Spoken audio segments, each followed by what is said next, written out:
Welcome to this session, Development Concepts and Theories. I am Dr. G. Uma, working as an assistant professor in the School of Gender and Development Studies, IGNOU.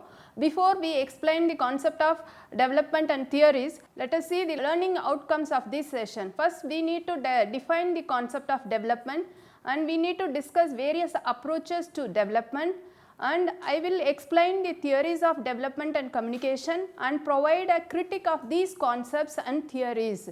Various authors and development theorists, they have critiqued the existing development theory and they have constantly proposed the new theories. First, we need to understand what is development. Development, before we get into the definition of development, we must understand that why do we talk about development. When we talk about development, development means we need to improve from one stage to next stage. After the World War II, there is a tremendous change in the concepts of development.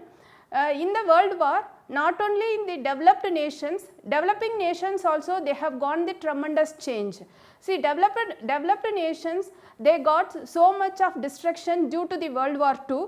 With regard to developing nations as well as the third world countries, we need to understand that we are not using the concept third world countries in the current situation, but during the 1945 and 47 freely we use the term third world countries. So, we need to relate the concept third world countries in the concept of 1945.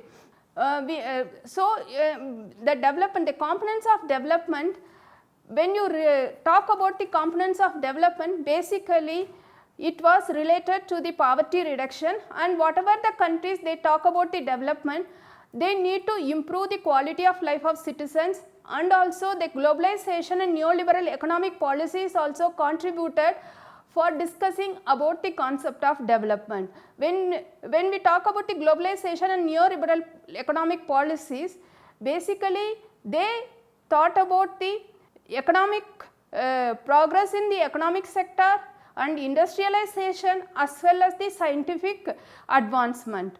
So, and also due to this globalization, we need to look into the increasing inequality among the people. These are the few reasons when the theorists as well as the social scientists, they started talking about the development. Like with regard to concept of development, as I have already mentioned, it has gone tremendous change after the World War II.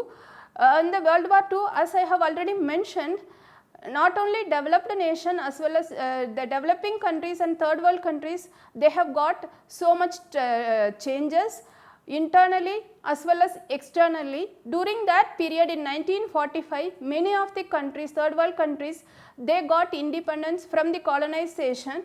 They need to, once they got, after immediately getting an independence from the colonized nations, they need to address the poverty and also infrastructure, and they need to address the social development like environmental destructions, issues like health, education, illiteracy, and they need to improve the infrastructural facilities. With regard to developed countries, there were massive destruction during the World War. So, they need to reconstruct not only economic sector, they need to reconstruct the entire countries. During that period, the world has divided into two ideological divisions. One is with regard to United States led market economy, and second one is that USSR led the socialist ideology. So, not only that, mass media has to confront the so much of issues when we talk about the development. For example, when we consider the mass media, first one is the ownership. There is an confront the internal as well as the external issues in the process of positioning itself in the realm of development discourse in the globalized environment.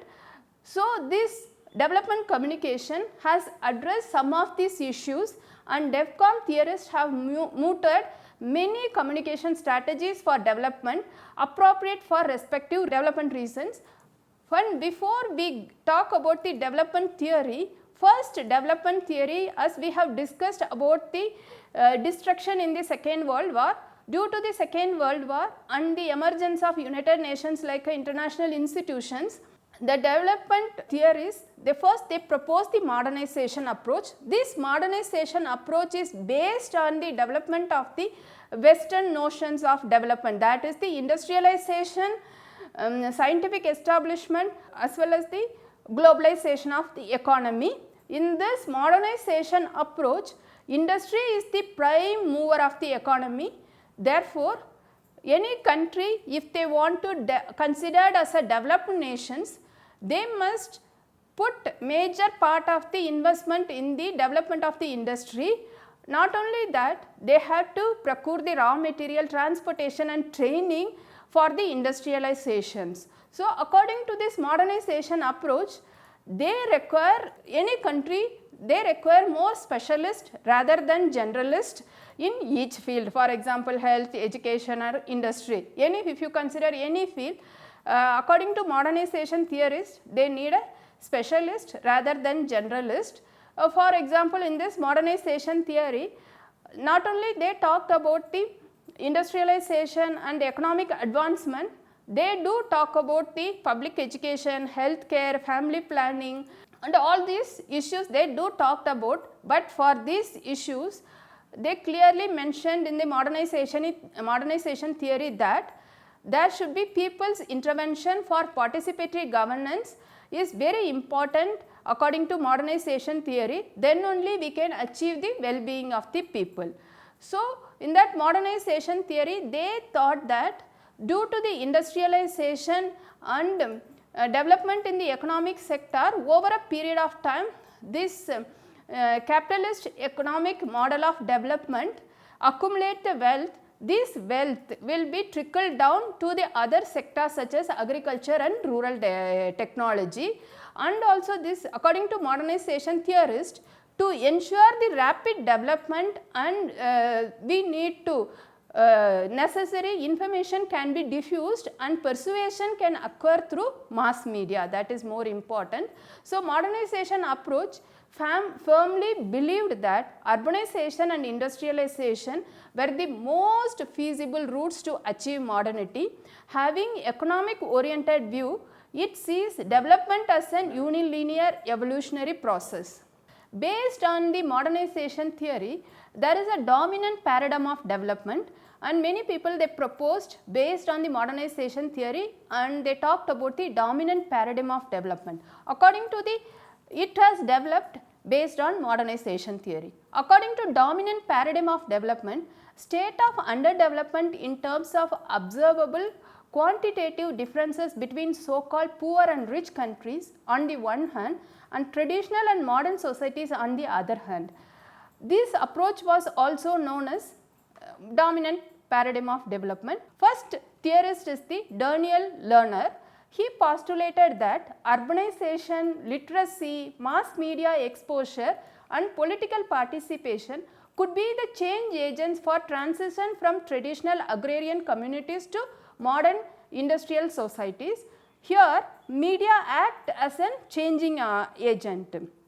So, according to the Daniel Lerner, in the traditional society, people are not imaginative and they assume they are not consuming media in a large scale, and according to him, media act as a multiplier and enhancer, and it is expected to role to make an ideas of modernization more attractive, change people's psychological state and teach them skills which are required to modern society. That is the first Lerner proposed. Based on the Lerner's approach, Wilbur Schramm, he also extended the opinion of Lerner and he wrote a book titled Mass Media and National Development in favor of modernization theory, and he termed mass media as a magic multiplier. He perceived mass media as a agents of social change, and he proposed that mass media has a magical capability to inform, educate, persuade people and accomplish the transition to new customs and practice of community. So, according to him, any nations wants to accelerate the development, they must allow the media and information to flow as quickly as possible, as widely possible, so that relevant information can reach the people very quickly and they will adopt and they bring change. That is the Scraman's theory. Like Scraman, another important modernization theorist is Walt Whitman Rostow. Rostow proposed that every country, irrespective of whether they are located in Asia, Africa, or in Europe or America, they need to go through the linear stages of growth, and he proposed theories in 1960s. According to him, there is a 5 stages of development. First, traditional society, then preconditions for takeoff, that is the existing in traditional society, then takeoff, drive to maturity, and age of high mass consumptions. Okay. This Rostow also proposed that if the country wants to grow, at least they need to invest 10% of their GDP, and they need to, any country, they need to identify the 1 or 2 important manufacturing sector, and that manufacturing sector should be concentrated, and the growth rate has to be increased through by concentrating 1 or 2 important identified manufacturing sector. And he also proposed that institutional, political and social framework has to be exist and created. Like this modernization theorist, another important theorist is that Everett M. Rogers.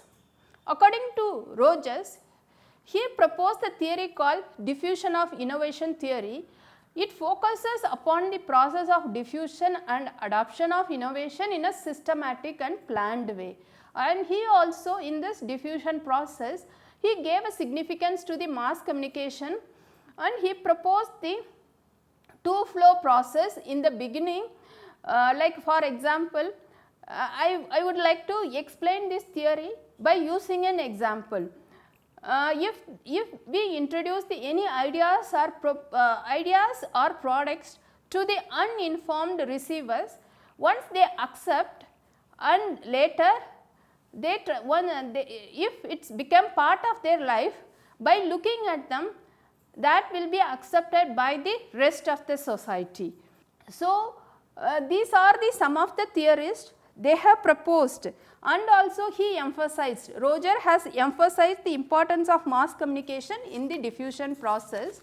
That is very important. According to Rogers, he talked about the 5 stages, that is by using the mass media we have to create an awareness, interest, evaluation, trial and adoptions. So, these are the important modernization theorists. So, entire world they did not accept this modernization theory of development.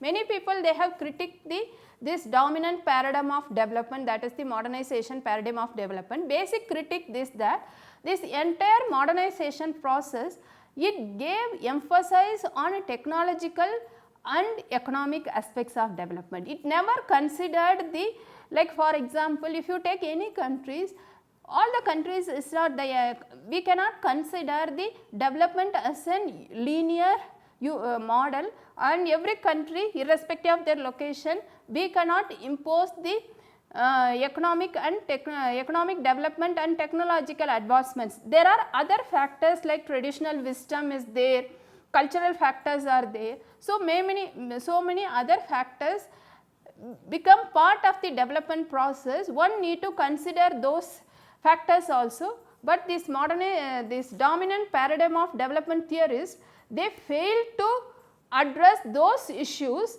and they have underestimated the traditional wisdom of the community. So, they never gave the emphasis on other factors. So, according to them, they proposed that even communication also, it is a linear model. They proposed the linear model of communication, and they have emphasized the strong persuasive power of media. This has led to the large scale environmental degradation in the name of development. So, by critiquing the existing modernization paradigm of development, There are they have proposed alternative model of development, that is structuralist theory and dependency theory. So, according to structuralist theory, it was proposed by the Raul Prebisch and Brazilian economist Celso Furtado. These theorists, that is the structuralist theory, they have critiqued the existing modernization theory and they have divided the world into core nations and periphery nations. Basically, core nations are the developed nations and periphery nations are the developing countries or third world countries. So, according to them, there is an unequal term with regard to trade between the core nations and periphery nations. Most of the core nations, they try to, these periphery nations, due to the economic advancement, they export the agriculture and related commodities to the core nations, and these core nations, whatever they received from the periphery nations, they try to convert the end product, again they will sell the end product with the higher rate to the periphery nations. So, periphery nations, they are forced to import the products from the core nations and they are not able to concentrate on developing the economy of their own countries. So, these structuralist theories, they articulated that there is an unequal terms of trade exist between the core and periphery nations. To address these issues, they propose the import substitution industrialization. If we talk about the import substitution industrialization, according to structuralist theory, these periphery nations, they must concentrate on the industrial development of their own country. For example, instead of exporting the agriculture or the related commodities to the core nations, they themselves can convert the end product in their own country and the country can provide certain substitution to the industrial growth. So, by doing that, they can address the unequal terms exist between the unequal trade terms exist between the core and periphery nations. Like structuralist theory, another important theory is the dependency theory. Like a structuralist, this theory was proposed by looking at the economic development of the Latin American countries. So, this theory was proposed by the Paul Brown, The Political Economy of Growth, and Andre Gunder Frank, Capitalism and Underdevelopment in Latin America. So, they proposed the theory based on the US monopoly capital school of thought, and according to them, economic growth won't trickle down, because when we talk about the modernization theories, they clearly says that this capitalist mode of economy will generate the resources, more resources. Over a period of time, these resources will trickle down to the society. So, everybody will get in the beginning, even though some of them will be neglected in the process of capitalist model of economic development. Over a period of time, they could able to benefit based on the capitalist mode of economy. But this theorist dependency theorists strongly believed that this economic growth did not trickle down and did not address the many issues like poverty, inequality. This capitalist mode of production over a period of time, again and again it created the inequality in the society. So, this trickle down did not happen and this inequality was not addressed, and poverty and other issues like health, education was not addressed by the modernization theorist. So, they have strongly critiqued the modernization approaches, and the activities in richer countries was like I have explained that how the activities of richer countries and the trade relationship between the core and periphery nations. So, that activities of richer countries often lead to serious economic problems in the poor countries. Poor countries usually, as I have explained, they exported the primary commodities to the rich countries and they manufactured products out of these commodities and sold them back to the poor countries. So, in this process poor countries became more poor and they are forced to import the commodities from the rich countries. So, according to this theorist, poor countries should be empowered themselves on import substitution practice. So, and we need to, in this process we need to understand the two terms, that is undevelopment and underdevelopment. So, these differences one must understand that. Undevelopment refers to the condition which resources are not being used, while underdevelopment refers to the situation in which resources are being actively used, but used in a way which benefits dominant states, in which resources are being actively used, but used in a way in which benefits of this process will be get by the dominant states and not the poor states. So, it is very important to understand the how this entire development process is conceived and perceived. See, for example, this theorist clearly told that, some of these theorists clearly explained that, like for example Galtung and Santos, due to the historical conditions these third world countries and developing countries, they are not economically advanced. For example, Wallerstein clearly talked about the difference between the core countries and periphery countries. Basically core countries are the capital intensive and periphery countries are labor intensive.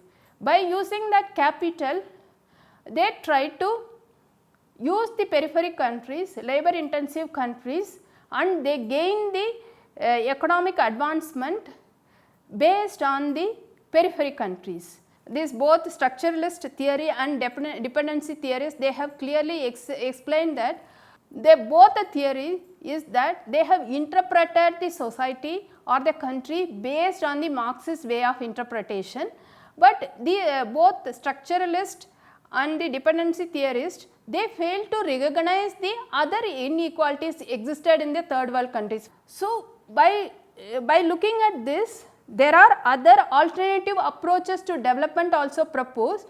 In the next session, we will discuss about the alternative approaches to the development. Thank you.